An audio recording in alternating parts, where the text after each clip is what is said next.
Got some really good news for Social Security and some bad news for Social Security. Let's start with the good. Food prices are down and a new bill will increase Social Security benefits to seniors. The bad news is that the Social Security Administration has been ranked the worst government organization to work at. So I'm going to give you those updates. Also, we're hearing more from Congress about Social Security. To come together, let's save Social Security together by passing Congressman Larson's bill.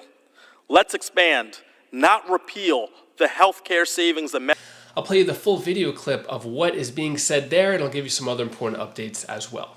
Before I dive into the main content, if you appreciate these Social Security updates, hit the like button and subscribe to the channel for more Social Security updates. So, grocery prices finally going down. There is some good news. Now, this is what it is reporting in the news, and I'm going to give you the details, but I'm really curious, your personal situation. Have you seen that your grocery, let's say your monthly grocery bill has been going down? Have you been saving a little more with that? Are you seeing it personally? Or is this just public national news that's going off averages? Really curious. Let me know your thoughts on that. So grocery prices fell on the whole in April for the first time in 12 months, according to data released according to the Labor Department's Consumer Price Index, the CPI.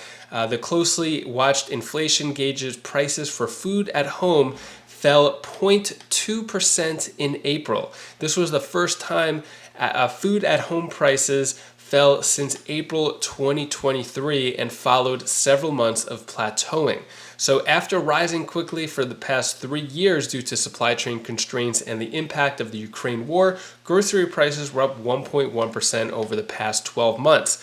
So really curious, what are your thoughts on the grocery prices going down? Have you seen it? This could be good news with your grocery food prices going down. This doesn't include going out to eat like fast food or anything like that, but just at the grocery store. Let us know down in the comments below if you're feeling that. When it comes to not the best news here, so Social Security is the worst government department to work in, new rankings show. So if you want to know what the first department was, basically they did some type of scale where they rate what is the best one to work at. So coming at number 1 is going to be the National Aeronautics Space Administration. To be honest, I didn't know what NASA stood for until just now. So NASA, Space Agency, is going to be ranked number 1 with a score of 82.5. So that's number 1. Now, out of the 12, or where is it?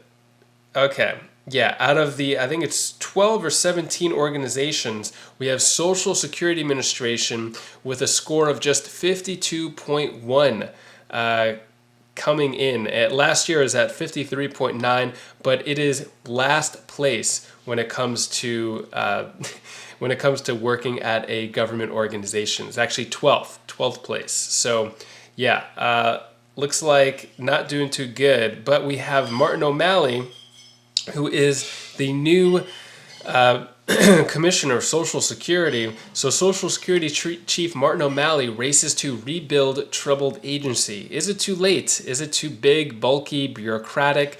Well, Martin O'Malley has made some changes. He's done some changes to increase SSI benefits.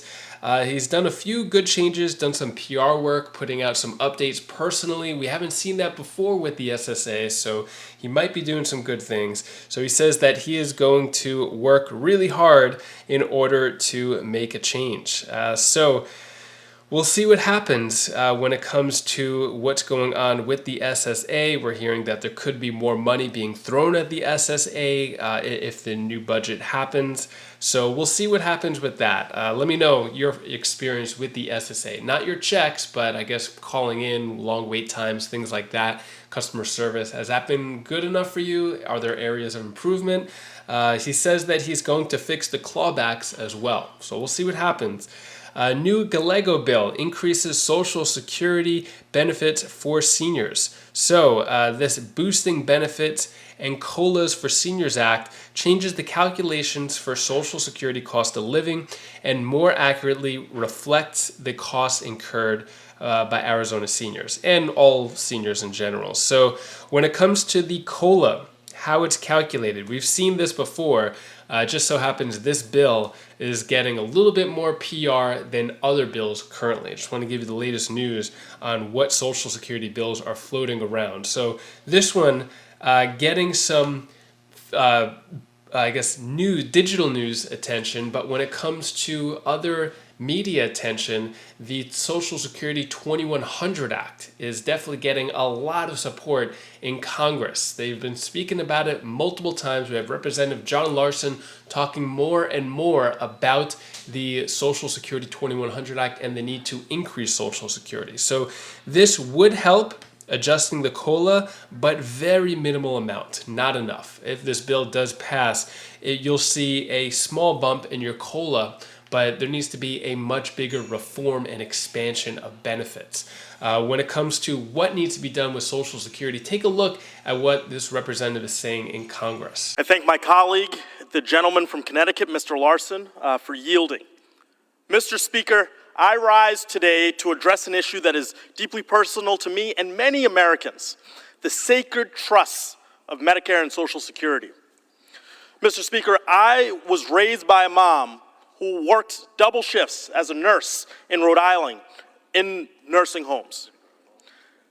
I grew up understanding how critical Medicare and Social Security are for seniors in the Ocean State. Now, as the congressman for Rhode Island's 1st Congressional District, I am committed to expanding the promise of these critical programs. Democrats know how to get this done.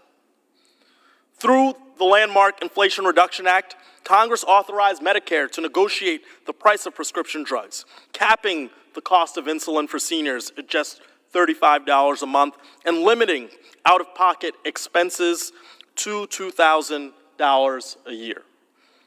And this Congress, we've committed to Congressman Larson's Social Security 2100 Act, a bill that would shore up benefits by ensuring the wealthiest Americans play by the same rules as everyone else. And yet, as I stand here today, I can't help but contrast these essential measures with the callous budget proposal on the other side of the aisle.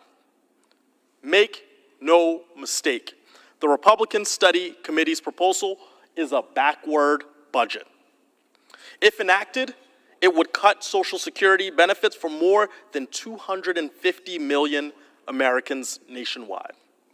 In my home state of Rhode Island, the Republican budget slashes benefits for 74% of the population, forcing 3 out of every 4 residents to work longer for less. In a similar way, Republicans propose undoing the Inflation Reduction Act, jacking up the price of prescription drugs that seniors rely on. No one, and I mean no one, should ever have to doubt if Social Security and Medicare will be there for them in their retirement. That's why I urge my colleagues on the other side of the aisle to come together. Let's save Social Security together by passing Congressman Larson's bill. Let's expand, not repeal, the health care savings that Medicare seniors have seen under the Inflation Reduction Act. And most importantly, let's abandon this misguided idea that punishing seniors, pushing austerity cuts, and raising costs is somehow the solution to the problems we face. Mr. Speaker, we don't have to choose between ensuring solvency and safeguarding the benefits of millions of Americans. We can and we should do both. And by having a vote on the Social Security 2100 Act, we will. Thank you, and I yield back. What are your thoughts? Are they beating the same drum and saying the same thing, or do you think that this time something will happen with Social Security? It is an election year, and both presidential candidates, both Biden and Trump, aren't really saying anything about Social Security. I was hoping for more to happen as we were coming closer to the presidential election, but it seems like Social Security is still on the back burner.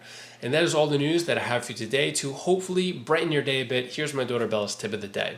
Hi guys, this is Bella. This is the tip of the day, and I'm going to be telling you that you always need to have fun at the playground or at anything. You need to have fun with yourself and enjoy the yourself how you are right now, because the day after, it won't be around. So you have to enjoy the day first. Bye! Thank you so much for watching. If you want to see which state is going to increase Social Security benefits for millions of its residents, you're not going to want to miss this video over here. It might be your state, so click that video now and I'll see you in that video. Take care, be safe. Thank you for watching.